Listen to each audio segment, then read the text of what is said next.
Testing. 1, 2, 3. Okay, 5, 4.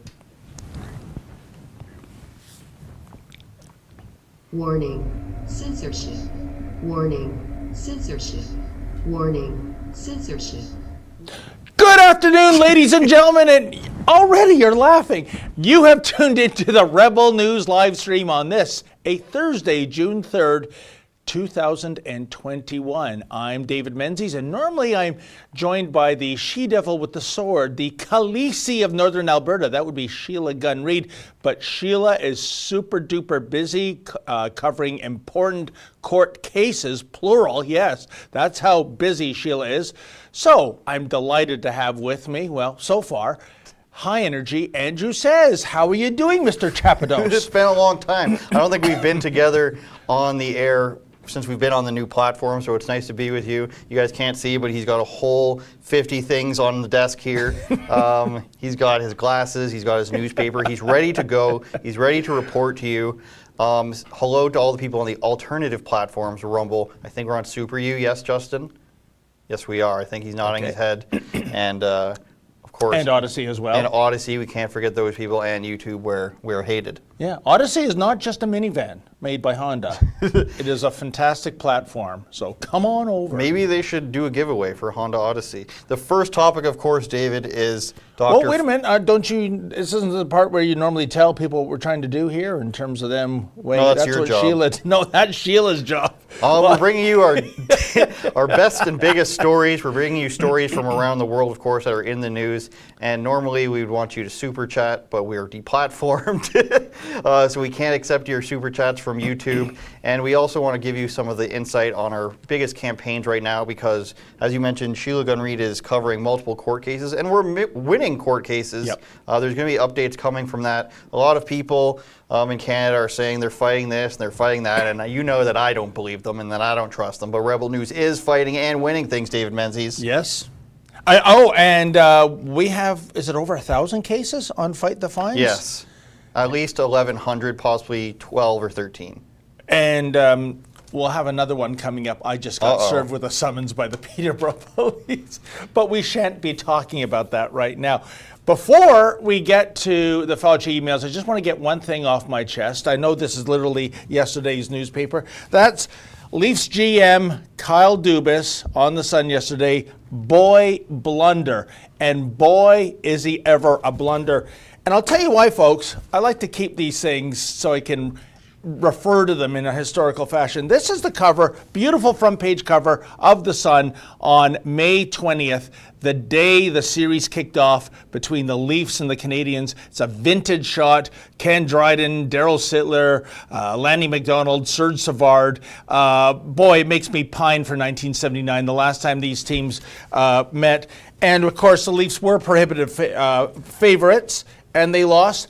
And I want to point out, maybe this is a part of the reason they lost, thanks to Boy Blunder, which is now part of the floor paper for any loose dogs we have running around the office. As always. New program announced. This is what the Leafs thought was the most, important thing to announce on the night the series opened.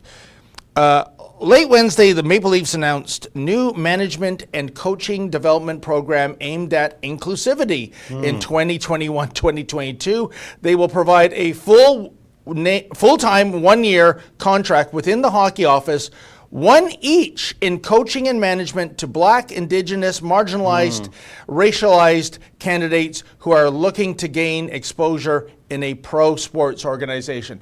So there you go. And I think that's the second position in that. There was something else very similar at launch. How about this, Kyle Dubas? Why don't you create a new position for Director of Stanley Cup procurement, which hasn't been a factor in Hogtown since 1967. Anyways, just want to get that off my chest. And please, MLSE, fire the Boy Blunder. Any words on my rant, Andrew? When I look at Austin Matthews, I don't care about his mustache. What I care about is how much diversity training his staff has had.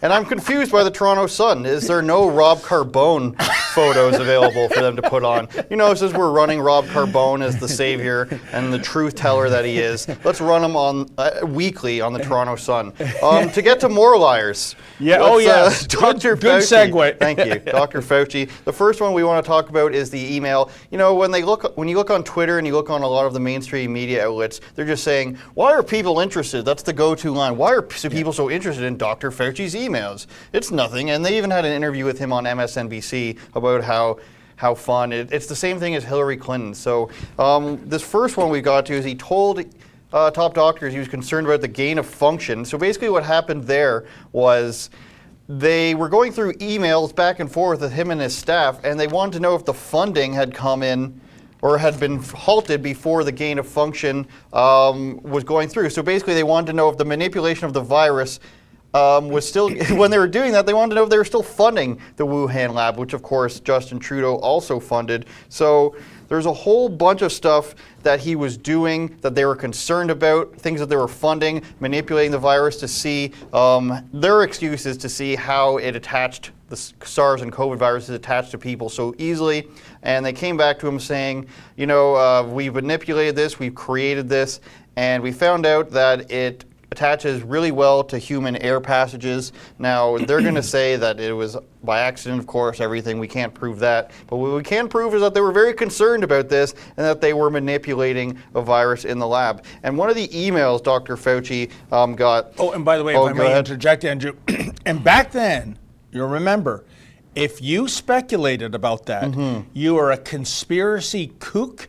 This was all about the wet market and bat soup, and discussion ended. Don't talk about any labs, whether it was deliberate or accidental, when we know that this Wuhan Institute of Virology has a very, very spotty track record. Anyways, I just wanted to point that out because those chickens are coming home to roost. I wonder if YouTube's going to backtrack on a lot of that. So now, Justin, if you go back to that article and you scroll down to the bottom, there's an email that Fauci got from a researcher, and he said, "I'm confident that China stopped counting dead COVID-19 infected bodies since January 7th, 2020.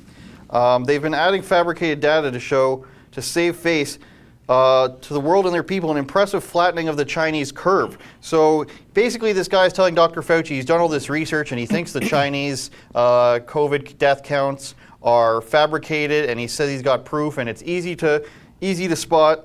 And what does Dr. Fauci respond with? He responds with simply, "Too long for me to read, David." So isn't that his job? He can't even be bothered to read one thing about it. Maybe that's too inconvenient for him. And then we've got so many more. If we pull up the article, Justin, about masks not being effective, this is one that people are going to be outraged about, of course, because for so long, especially in the city of Toronto, you see it on buses. Paper face covering's okay, a cloth face covering, even a scarf, even though people won't really let you do that. There's an email where he's responding to Sylvia Burwell, and if I look through, Sylvia Burwell is the president of American University, so she's not some nobody. He's giving advice to his friends, and here's what he says to her. "Sylvia, masks are really for infected people to prevent them from spreading infection to people who are not infected, rather than protecting uninfected people from acquiring infection.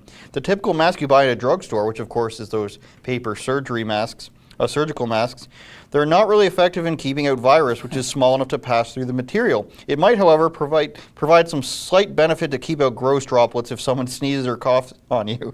I don't recommend that you wear a mask since you are going to a place with a very low risk. Your instincts are correct. Money is best spent on medical countermeasures such as diagnostics and vaccine." End of email. So he's saying it's not even worth it to wear one of these paper masks unless somebody is actually coughing or sneezing on you, David Menzies. So really, science and medicine these days are kind of like gender. It's fluid.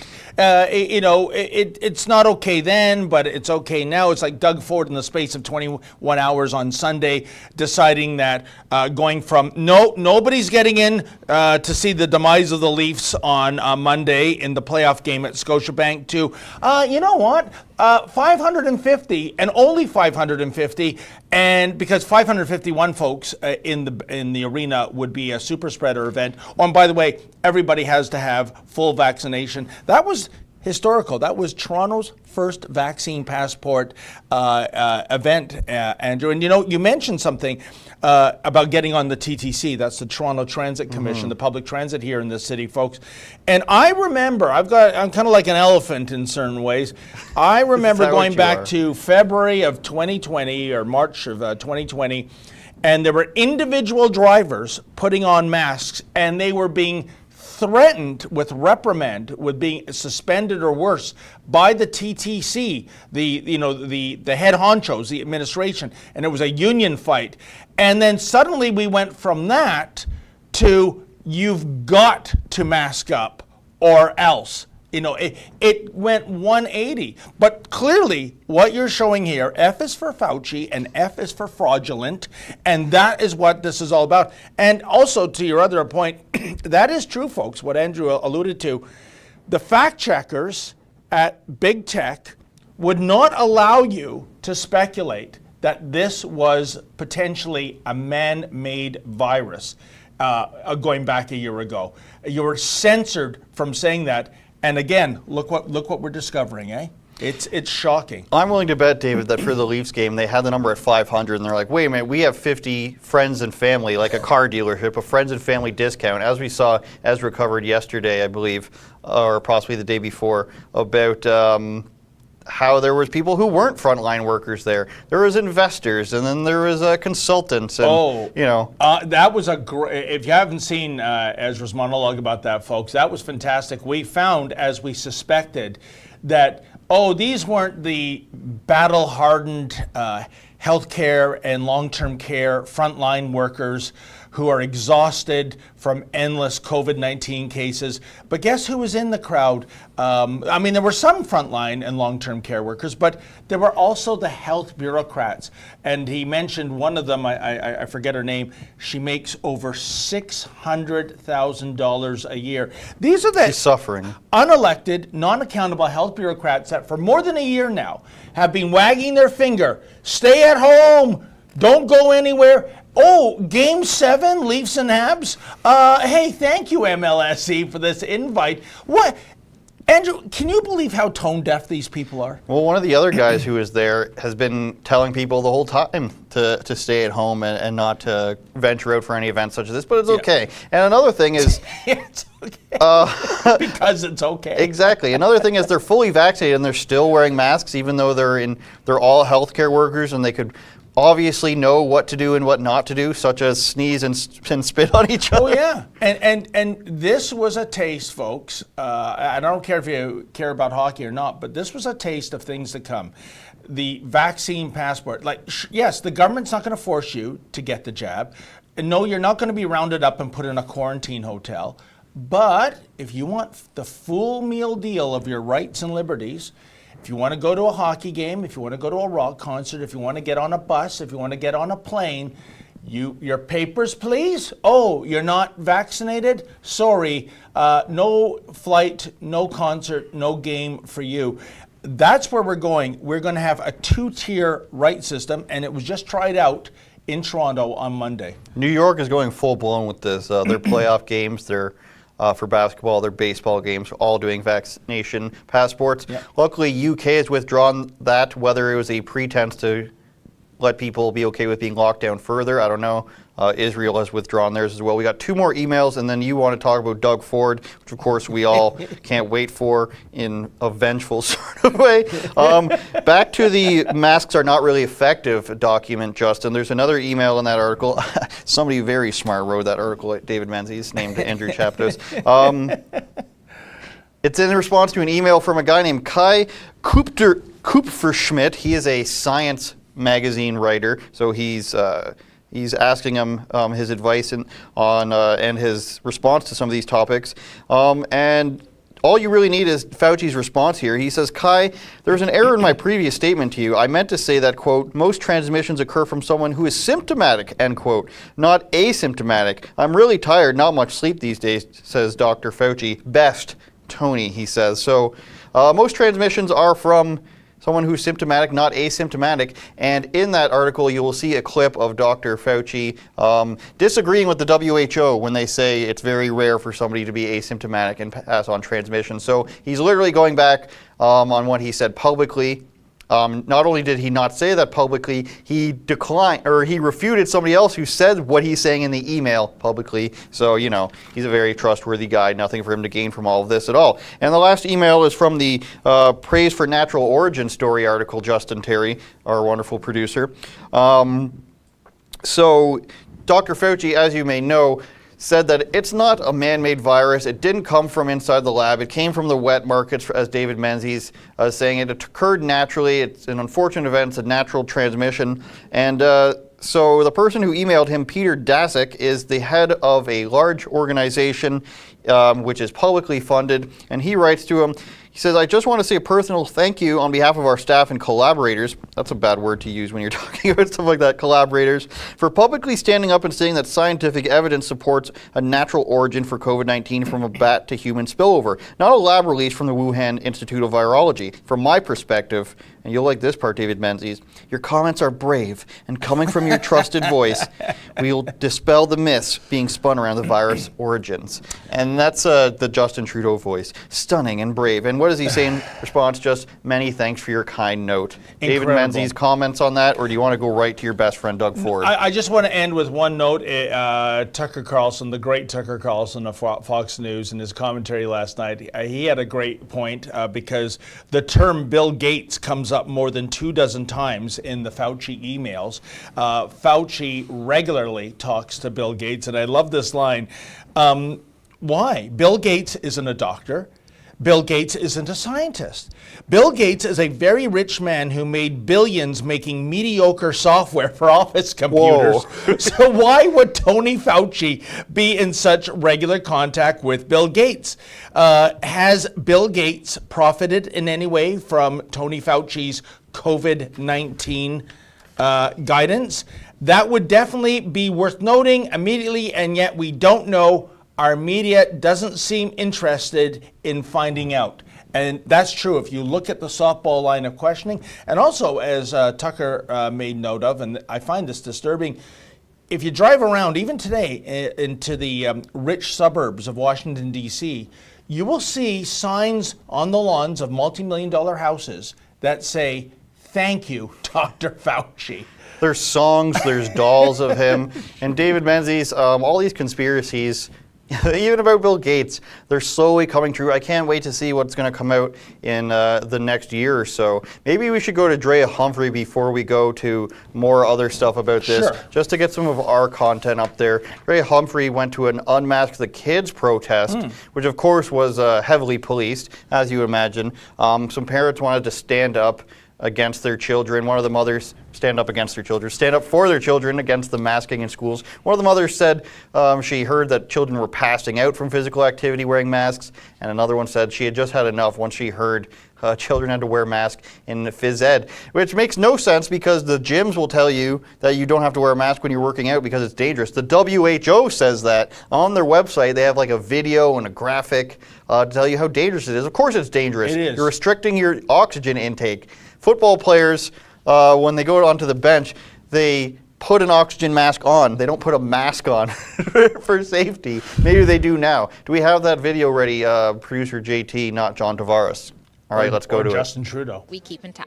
It's like when moms with kids are going, that's it, we're done with the system, I'm running for government, this thing is coming down right now. You know what I'm saying? Like, we're done. It's over. Moms, when the moms are angry, it's over. And watch out. No, seriously, that was their big move. When they look back and they go, well, how do we lose this? We had almost the whole planet. Well, shouldn't have pissed off the moms, guys. I think we made a mistake. We shouldn't have pissed off the moms. Kathy, why was it important for you to be at this protest today? Because I cannot leave this planet Earth knowing that this is what's going to happen for my child. So he's my reason. And along with all these other children here, we got to fight for what's right. Yeah, I've lived in Maple Ridge 4.5 years, and I've been, advocating for our freedoms for almost a year. And I'm so proud just that these guys have had the courage to come out and start this up in Maple Ridge. It's long overdue, and I'm just so happy to see it and watch it grow. So I'm just here to support these guys and give them some love today. I think it's important to, support the cause of unmasking, the children, not, any of these kind of vaccinations. It's just a bit gone too crazy. And, to keep people's minds opening and more people that attend these events to give them more information. We are uniting, and we're playing with a new call for action that says, "United we stand. We need you for the win," because we are winning. It's listening. It's as a soul and as all souls, and I'm going to address it from a spiritual perspective because it's important, and it's time to bring it into the picture. And this is not about religion, but this is about our inner guidance, intuition, the feminine energy. So when I hear the call, I'm just there. I'm showing up, and I'm listening. If I'm needed, we're here to serve. This is what we're here to do at this auspicious time where the old is falling away, the old paradigm is dying and dead, and we're living in the new. We're creating the new. And we're doing it right now. It looks like that. It looks like that. This is what it looks like. Last April 2020, so much. I think that so many things are happening. There's education, but our whole world is changing. And I just felt in my heart that I had to start speaking about it. I always tell my students that life has always so much more to teach you than I or any teacher. And so I just felt that I wouldn't be a teacher or the teacher that I claim to be if I didn't stand up for all the children, not just my students, but the children of Earth today. And if they say they cannot breathe, I gotta say something. I gotta represent them. And our children. Well, I don't know if there was any other media there, Andrew. I doubt it. And if there were, of course, all these people would be dismissed as conspiracy theory nuts, when in fact the science shows that children are virtually invulnerable to this virus, that, 83% of the deaths, and that's the only tangible stat that means anything to me, are by elderly people in long-term care facilities, which is a tragedy regardless of the age. These are people's grandmothers and grandfathers and great-grandmothers and great-grandfathers, but that's the hot zone. It is not children. It is not children in a playground kicking a ball around. And you're absolutely right, before we ran the video, blocking your breathing in physical activity is far more detrimental than the remote possibility of getting infected by a virus outside, which we know from Dr. Fulford at McMaster University, who's read more than 100,000 papers on this subject. It is virtually zero, the idea of getting outdoor infection from things like religious gatherings, protests in an outdoor environment. 100,000? Is that possible? Since COVID-19 kicked off. Yep. This guy's on 55 Red Bulls. It's a her, actually. Oh, excuse me. Well, maybe these days, right? Exactly. I wouldn't be able to do it, David Menzies. I have a deviated septum. I have a hard enough time breathing out of my nose as it is. I would just pass out. I'll get a headache. Like the times I've worn a mask for like 5 minutes, I'm like already starting to feel a headache. So no mask for Andrew says.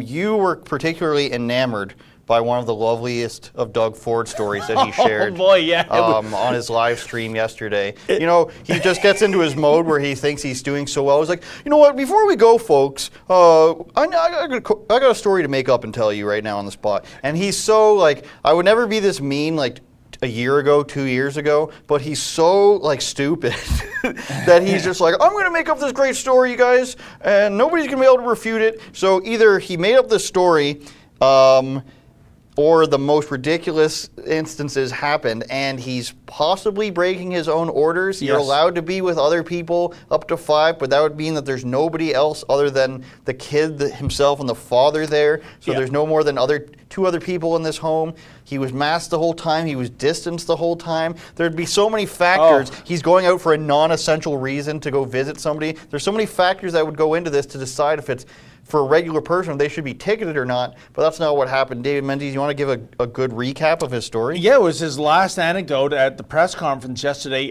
Amazingly, Andrew, I was listening on radio on News Talk 1010 on the Evan Solomon show, and this is now a story. This is getting traction. It was raised today in the legislature by the opposition. Can you believe it? As he's talking about this story, which is gaining so much traction. I think I can find it for you, Justin. We have it in our system. No, we do have a video, but we do? Okay. they cut it off. Well, we know we'll get, and I don't know if that was really appalling news journalism judgment, or they were covering for the premier. But basically, folks, here's the deal. Doug Ford has a special 11-year-old friend that apparently has the stuff of a cabinet minister. Before I go on, we're going to run the video, and we don't have any proof. We have to be fair. We don't have any proof that Doug Ford is lying. But here's my question to you. When you watch this video, do you believe what you're hearing? Do you? Thanks, everyone. I just want to tell one last story before we finish. So I get a letter dropped off at my house. I get a lot of letters dropped off my house, and I read it, and it's from a young gentleman named Arthur. And they lived a few blocks away and real passionate. This is what kills me. I'd rather get drilled down by the reporters than sit and talk to these kids, because it rips your heart out when you talk to them. So I took it upon myself to hop in my pickup. I drove over to the house, and I didn't tell him I was coming. And he goes to a French school, and it was all written in French. Mother translated in English on the other side for me. So I went over and I knocked on the door, and this little guy comes out, and I said, "Are you Arthur?" And he said, "No, I'm Marcus." I said, "Is your mom home?" And he said, "No, they're out in the back having dinner. Come with me." He was great. It was like a little butler. He put this mask on. I had my mask on. And so we went in the backyard, the nicest family you could ever meet. And it was so difficult. So I met Arthur. And I'll tell you, he's going to be the future premier. I sat and asked him, I said, "Arthur, this is a situation. I'm going to bring it to cabinet." I was very upfront with him, but I'm really concerned about putting all the kids in the classroom. If there was a choice, do you want to go back to class, or do you want to, I said, are you going to camp? He goes, "Yeah, I'm going to camp." I said, "Well, I'm just concerned about that. Which one would you want?" He goes, "Well, I want to go back to class." So after going back and forth, he was a tough negotiator, by the way. I got to get him into some of the negotiations. But at the end, he said, "I'd be happy if we had a graduation day, and that's for all grades, not just grade 8 and 12, and get to see his friends, and then he gets to go to camp, and he has a great summer." So what a great young man he is, and the family was just absolutely incredible. I'm very grateful that I met him last night. And if I could sit there and go to every single family and explain the situation we're in, I think they'd understand. I do not. I'm not Peter Parker, but my spidey senses are really tingling on this one. First of all, let's analyze what the premier just said, Andrew. Little Arthur went and hand-delivered a letter to his private residence in Etobicoke. I can tell you, folks, there is a police car outside of Ford's residence 24/7. I know some anti-lockdown protesters have gone there, and they've been given tickets just for getting near the house. How was it that 11-year-old Arthur just waltzed past the cops, knocked on the front door, or put the letter in the mailbox? That's kind of odd. And then the idea of Ford being so moved, he hops in his pickup. I thought he drove a luxury SUV, but maybe he's got a variety of cars, and whips over to Arthur's house. Aren't we under a stay-home order right now? Andrew? I mean, it doesn't say how big the family is, but what if there were more than 5 members that Doug Ford was congregating with? So in a way, in that respect, I think this is a good news story. It's kind of like when former Finance Minister Rod Phillips was telling everyone to stay home and pre-recorded videos of him doing fireside chats in December, meanwhile buggering off to St. Bart's, where he wasn't wearing sweaters, he was getting coated with tanning butter to help his suntan come along. So if Doug Ford really breached the stay-at-home order and then went into somebody else's bubble, I guess this virus ain't as bad as what we've been led to believe. He reads all of his fan mail. This is what a celebrity tells people so they keep interacting with their personality. Oh, I read all your mail. I get hundreds of letters a day. How many of those letters do you think, how many people do you think are writing, Dear Doug Ford, you're doing an amazing job. Keep up the good work. Keep eating cheesecakes. And I doubt any of that is happening. And David Menzies, the Ontario PC Party is promoting currently, at least on their Instagram, an article by the Toronto Sun threatening of a 4th wave. Oh. And I thought that, or Toronto Star, excuse me, and that's very important. And I thought this was incredibly ridiculous from their point of view. The Toronto Star tried to destroy the Ford family. Yep. They called him nothing but a drug dealer. They were doing this whole thing, and of course the Rob Ford video is real, but that didn't stop them from insulting him the whole way. And to use the Toronto Star as a way to just push your fear upon your populace, not caring what they did to their family. It's insane to me that they're willing to stoop that low. Isn't that shocking? And I can tell you for a fact, folks, when there it is. Doug Ford and his late great brother Rob Ford, when we had discussions with them, boy, did they hate the mainstream media. But number 1 on the hate list was the Toronto Star. I can't remember what Doug Ford called them, so I don't want to put words in his mouth. None of it was nice, and now it's on PC Party Instagram posts. Amazing. But here's the thing. Again, we got to be fair. I can't accuse Doug Ford of lying without any proof. But I want, does this pass your sniff test, Andrew? This because it seems so preposterous. You know what it reminds me of? In the mid-90s, former Prime Minister Jean Chrétien claimed that he had regular meetings with a homeless man at an Ottawa park. His son. And some journalists went out looking at all the Ottawa parks, looking for the homeless. It was bogus. It was kind of, you know, Chrétien coming up with, like, you see how down I am with the common folk.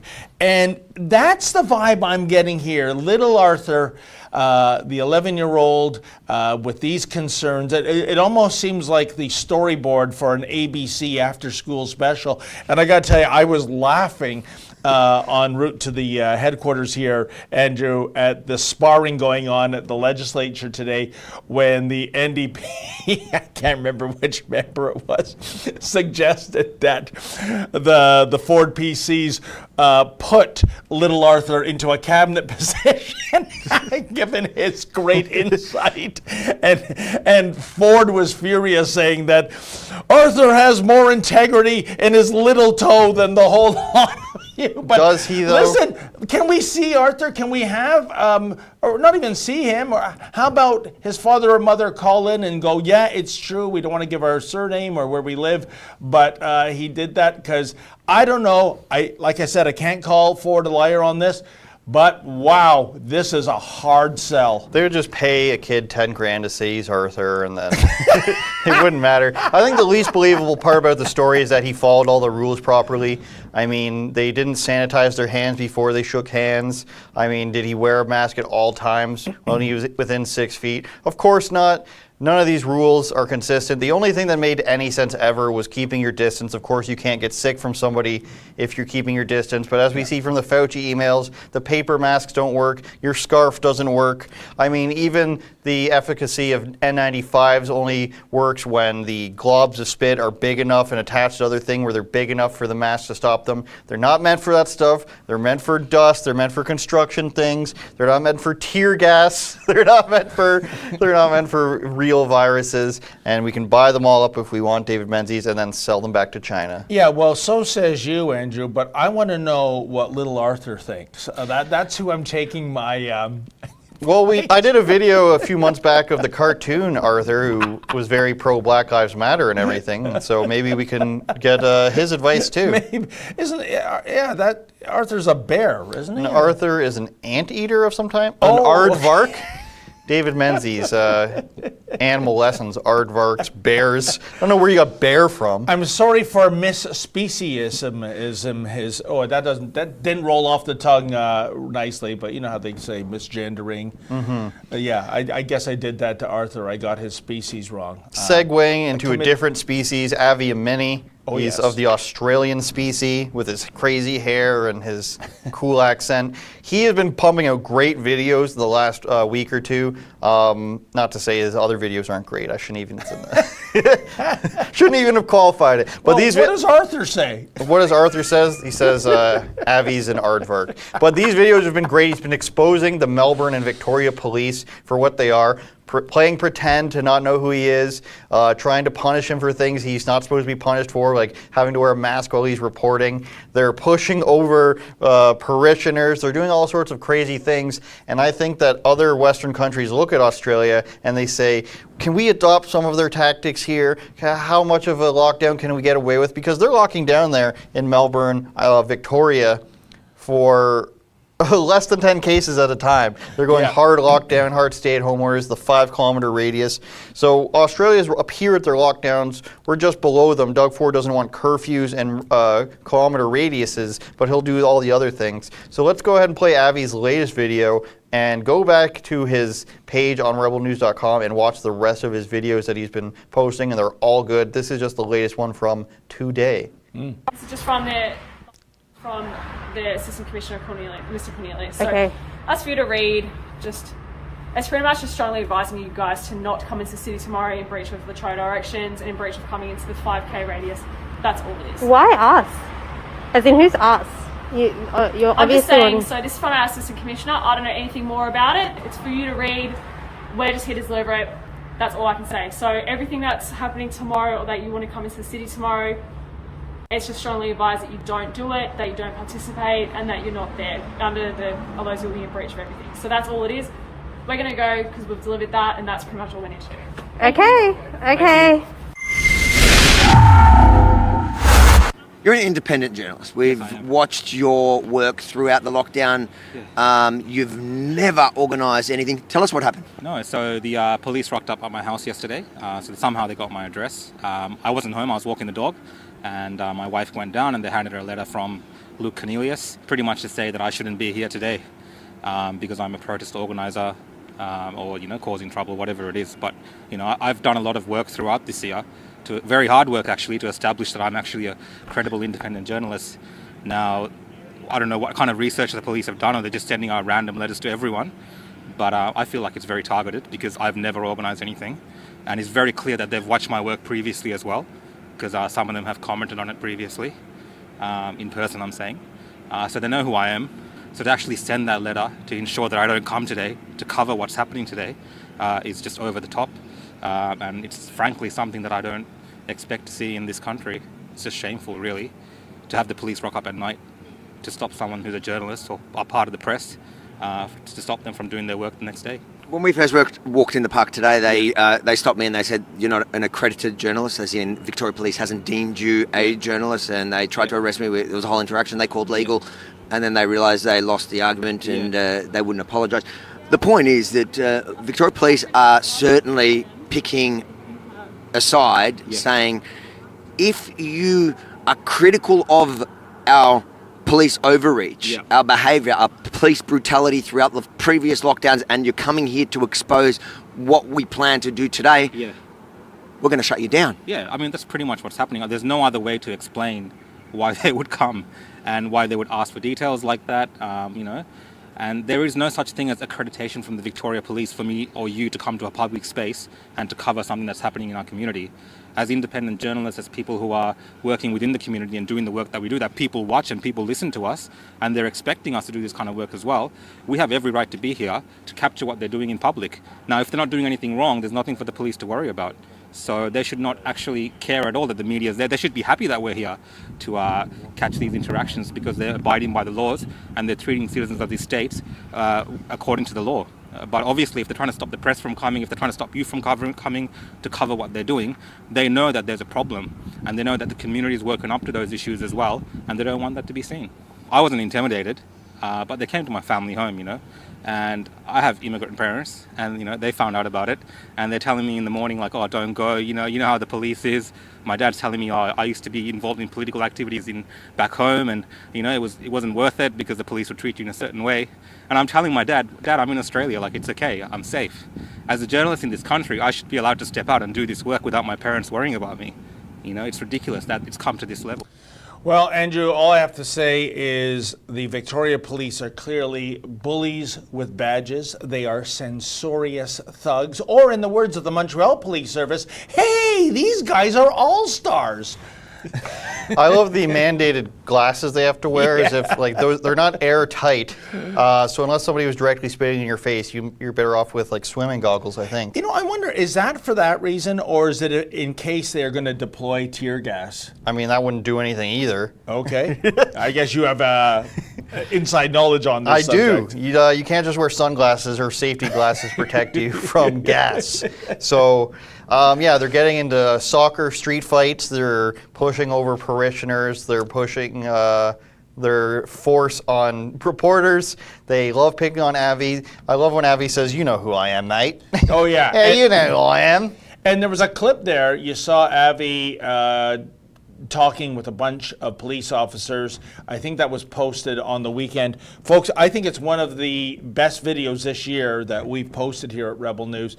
It was spectacular. Avi as a one-man gang taking on this squadron of censorious thugs saying, you have no right to be here, we're going to arrest you, blah, blah, blah, blah. And Avi says, no, check with legal, which they do. And you know what? They were wrong. Avi was right.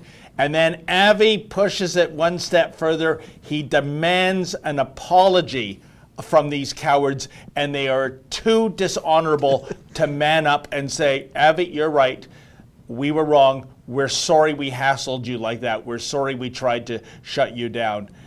Great video. I believe his name is RV, according to all the corrected text. people always email and say, hey, RV. I think it's an autocorrect. Justin, can we bring up just the website? I want to show people exactly how to get to all of Avi's or any other journalist videos. So if you just go to rebelnews.com, there's a place where you can see all the journalists. And so just scroll to the bottom. Scroll all past our wonderful news stories, past my show, which you shouldn't do. There's a part that says journalists. Let's click on that. And then we'll see a list of everybody who makes articles or videos. And for this example, I mean, you can click on the less handsome guy named Avi Yamini. Everyone's down there. Oh, so we want to see David Menzies too, apparently. Adam Sos, Rahil Raza, of course, who always brings us samosas. Tamara Ugaline, who is back from maternity leave, giving people hell in Coburg as usual. Yeah. But let's go ahead and click on Avi so that we can see his page where you can see all of his videos. And there you go. So you can do that for any one of our journalists on our website and see all their latest videos. I think it's 10 of their latest videos, and all of Avi's there are quite good. So that's where you can watch all of his stuff. Should we promote the store a little bit, David Menzies, as well? 100%, yeah. We've got David Menzies stuff coming. I don't want to give it away too much of what it is, but we've got David Menzies materials coming. Did you do your photo shoot for this yet? I think it's this afternoon, yes. Oh my goodness. Yeah. We promise you, or we can't promise you, it's not shirtless. Now, I do, that's, by the way, that toque, that's one of my favorites. I'm of the design school of less is more. So the white background with a red and white rebel on it, fantastic. And I think it's my second favorite toque, the one with the megaphone. Very good. I keep getting that screwed up. That is my favorite because it's kind of like, it's an insider thing. It's our logo, so people might not recognize it as being part of Rebel, but those who are Rebel super fans know exactly what that logo is. And I think it's a great logo. I think that's us with that megaphone yelling out the other side of the story. Bitcoin ones. I love the Bitcoin ones there. Oh, yes. We have Fight the Fines ones. Can you find those ones where people who literally just want to support Fight the Fines, because that's obviously the biggest deal in Canada right now, is just fighting these fines, fighting the lockdown orders. and also fighting the COVID jails, which I think is what Sheila is watching the court case of. That's our next topic. Correct. Yes, Sheila has, well, there's so many to get to, but yes, Sheila, this is very important, folks. She is covering the COVID court, the COVID hotels. I wonder if we will have a COVID court one day. Maybe right before the gulags. Yeah, you are hereby summoned to explain why you haven't had your vaccination. So without further ado, let's see Sheila's most recent report. Gun read for Rebel News, and I'm bringing you an afternoon update in day 2 of a 3-day federal court hearing challenging Justin Trudeau's illegal and unconstitutional COVID jail system. Rebel News lawyers, right now, they're currently in court fighting to strike down the regulations that caused our former journalist Cian Bexte to be first subjected to an involuntary 72-hour airport incarceration awaiting the results of a second clear COVID test, before then being forced to quarantine at home for 14 more days while perfectly healthy. Now, we learned this morning that the COVID jail sentence of 3 days plus thousands of dollars in costs, plus the subsequent 14-day quarantine at home, only applies to healthy people. People exhibiting signs of COVID-19 leave the airport and then they go straight home to quarantine. No COVID jail hell for them. Day 1, lawyers for Rebel News and the Justice Center for Constitutional Freedoms made their cases. You can see all of my coverage and support our ongoing lawsuit at nocovidjails.com. This morning, Jeffrey Rath, a lawyer for a BC-based businessman, made his case against the COVID jails. And you can see that coverage from earlier at nocovidjails.com. This afternoon, lawyers for the government were arguing in favor of the COVID jail system as a means to stop the so-called variants of concern from entering into the country. The federal government has 5 lawyers across 3 jurisdictions fighting our lawyers in court. Charlene Kellis-Langdon opened her arguments on behalf of the government by asking, first, the Chief Justice to not consider whether Rebel News even has standing to challenge the constitutionality of the quarantine regulations at all. Lawyers for the government also admitted that Rebel News lawyers from JSS barristers Sarah Miller and Robert Hawks filed the most complete records of documents and affidavits, and the government is relying on all of our documents for their case. It's important to note once again that the government does not dispute any of our Rebel News affidavits or our evidence, because the government declined to cross-examine Ezra Levant and Cian Bexte on their sworn evidence. Now, today the government did a fair bit of what I would describe as necromancing, that almost religious recitation of COVID death statistics as justification for lockdowns and quarantines. Government lawyers also argued that there is a significant amount of spread of COVID-19 from asymptomatic and pre-symptomatic people, and this justifies the COVID jails. But as noted this morning, the government hasn't produced any evidence of asymptomatic spread relating specifically to Canada. And as noted yesterday, there is no evidence that variants of concern came in on airplanes. However, the government spent a good portion of the day again explaining that many air travelers are arriving from hot zones of these variants of concern, citing the fact that air travelers subsequently tested positive for variants of concern after their arrival. But upon questioning from Chief Justice Crampton about whether the government knew where the exposure of the variants actually came from, government lawyers were forced to admit that they cannot know that beyond a reasonable doubt. The implication here being that the variants of concern could be coming in from the United States on ground travelers who are not subject to the COVID jails and then being transferred to the regular population after the fact, including these air travelers. We close the day with the feds arguing that they don't actually run their own COVID jails, but rather the government contracts with the COVID jail hotels for their services, then forces the citizens to go to a COVID jail under threat of even more jail time. And the government creates the restrictions inside the COVID jails. And then the government also decides when the citizens get to leave a COVID jail. You have to ask yourself, why is the government so passionately defending these unconstitutional restrictions if they really do intend to scrap these COVID jails in short order? Now, that's why it's so important that we challenge the COVID jail system, because it would seem that the government has no intention of getting rid of these things willingly. I'll be back in court tomorrow when the federal government intends to take the morning to continue their arguments to keep this COVID jail system in place. If you'd like to support our lawsuit against the illegal and unconstitutional confinement of perfectly healthy Canadians for 72 hours for the crime of just trying to come home to their own country, please donate today at nocovidjails.com. For Rebel News, I'm Sheila Gunn-Reid. And if you want the very latest, folks, Sheila Gunn-Reid is in court as we speak, and she's live tweeting. So it's much too small for me to read. Gonna have to start calling her Sheriff Sheila if she's gonna be wearing these sunglasses. But you can get the very latest as Sheila live tweets, and that is a special skill, folks, because you're in a court, you're live tweeting, and it's kind of like owls with asymmetrical ears.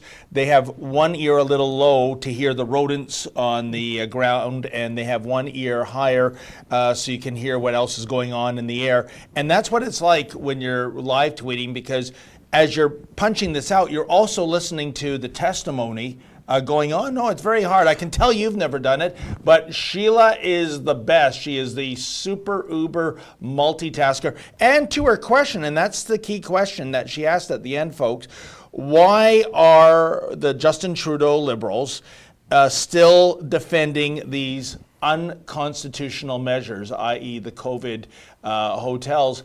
And I'll tell you why. It's political street theater.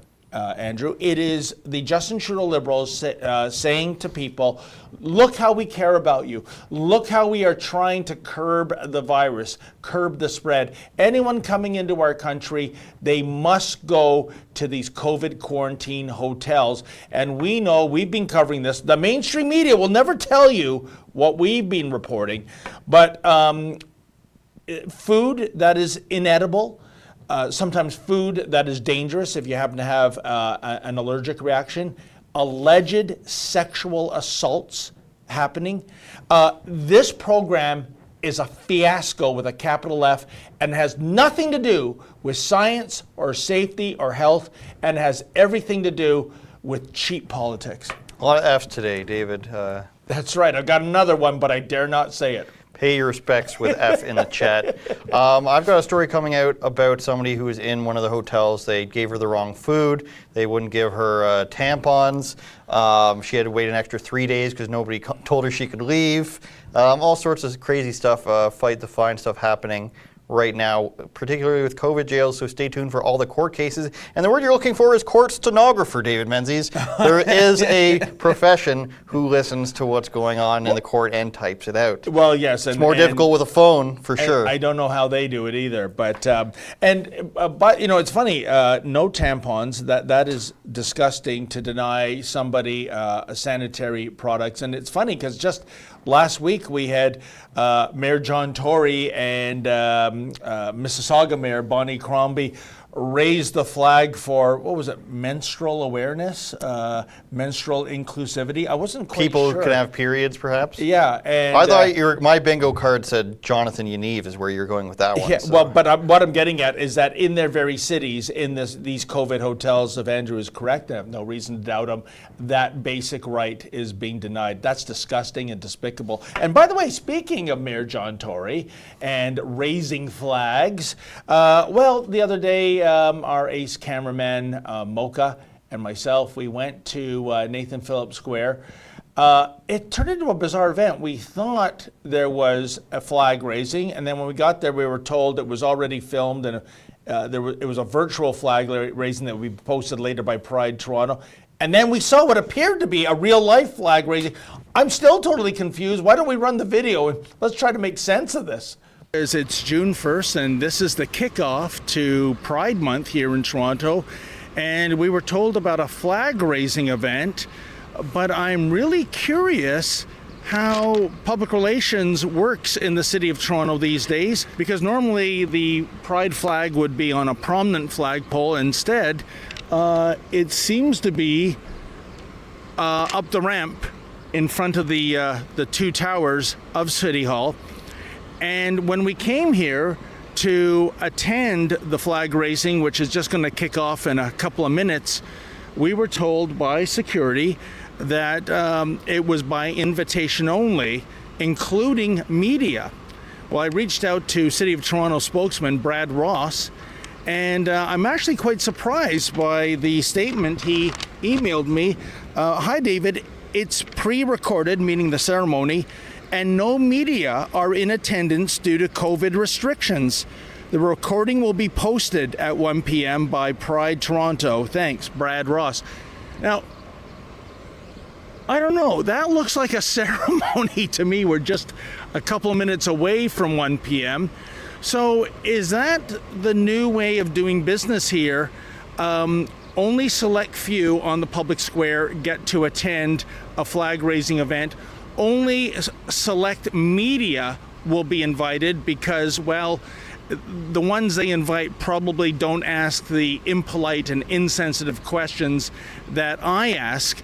At least we haven't been threatened with trespass on the city square, so that is a success. My questions for members of the trans community, one of the topics du jour, we have a new book that's come out called Unsporting, How Trans Activism and Science Denial Are Destroying Sport. And I'm just curious how you feel about biological males that have transitioned into females, and then they go into elite sports and they're wiping the floor against biological females. Do you have a position on that? Yeah, so I think that everyone in sports are very strong people, and I think that trans women who have been on hormones for a long enough time have no physical strength difference between cisgender women, and so I think it's just blatant transphobia at this point to be keeping them out of sports. Really? Because we've looked at so many disciplines, cycling, wrestling, mixed martial arts, track and field, and the trans women are just cleaning up against the naturally born biological woman. And forever, male and female sports, with the exception of equestrian and auto racing, have always been separated between the two sexes. So do you really think there isn't a physical advantage for those athletes? You know that this is rebel media and he's a far right, alt-right. Oh, am I, sir? Can you give me an example of that? He's not on your side. Oh, no. Okay, I'm done talking with you then. Oh, so I thought we were having a nice discussions. No. No? Okay then. Very strong-willed people, David Menzies. Hey, strange guy walks by and makes wild claim. Oh, I better believe him. They were really protecting that flag like it's Iwo Jima there, David Menzies. And my main question to you is, did you get any dates out there? Holy mackerel. Well, I'll tell you, to your point, that is, and it's a good one, some random guy comes over, says an unfair and inaccurate slur against us, and this person goes, oh, okay, interview's over. I mean, who's to say that this isn't some crank that doesn't know what he's talking about, which he is, or you have to be very careful with the pronouns these days, folks. But one thing I wanted to understand, though, and it comes up in the full report, is you notice there were two flags. Now, it used to be, 'twas ever thus during the decades of Pride, that you had the rainbow flag for the LGBT community.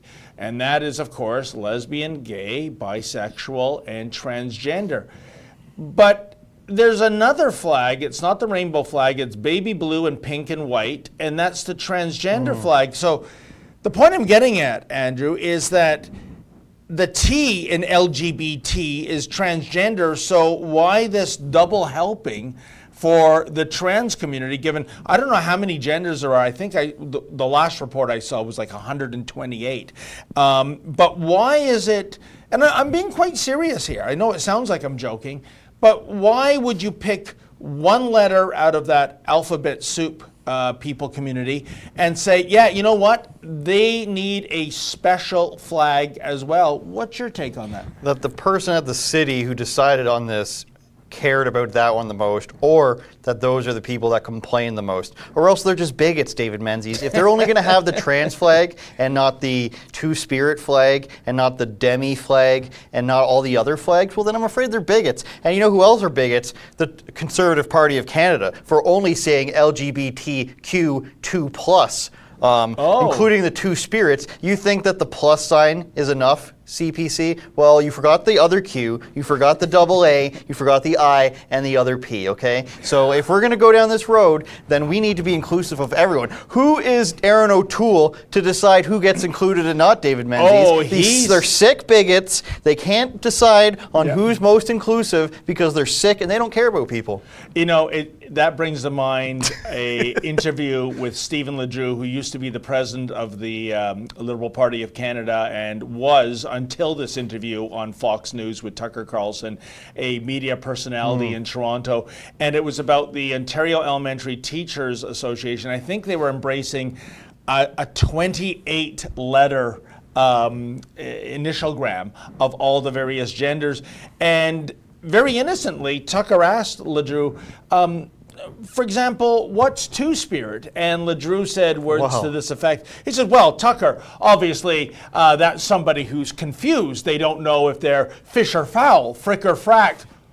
Confused? Oh, well, the next day he was suspended, and a couple days after that, he was fired. And the ultimate perverse irony is that Ledrew was on this show, Andrew, to advocate and argue that Canada does have entrenched freedom of speech. He said something that offended the Alphabet City community, and off with his head it went. Poor Ledrew, he learned the hard way. But you know, folks, if you do want a great read, Unsporting: How Trans Activism and Science Denial Are Destroying Sport. That's the key word here, science denial. You notice how quickly that person played the transphobia card when I asked about biological males competing with females. You're just afraid, David. Yeah. You're just phobic. Or hateful, when in fact, the facts of the matter are, as I've said, 'twas ever thus, with the exception of auto racing and equestrian, the two sexes have been segregated for good reasons, because men have greater muscle mass, they have better cardiovascular system, a whole raft of things that make it unfair for men to compete with females. But if you say that, you are a transphobe. Talk about science denial, eh? I believe two-spirit is exclusively for natives who are either non-binary or bisexual, but if you're not native, you can't be two-spirit, or else you're a different kind of bigot. I think that's all the time we have on our two-spirit cast. Catch the two-spirit cast daily at 12 p.m. Thanks for joining us, David Menzies. I'm happy to fill in for Sheila Gunn-Reid, who's out doing the Lord's work covering these trials because they're very important. Thank you to producer Justin. Please go to rebelnews.com. Please go to unsporting.com. Watch my show tonight as well, Andrew says. Last words to David the Menzoid. I'm very happy that you were able to fill in, and thank you everybody for watching. As for myself, I'll see you next Tuesday, hopefully with Sheila Gunn-Reid. Wow, hopefully? Or Plan B, Andrew says. In the meantime, stay sane.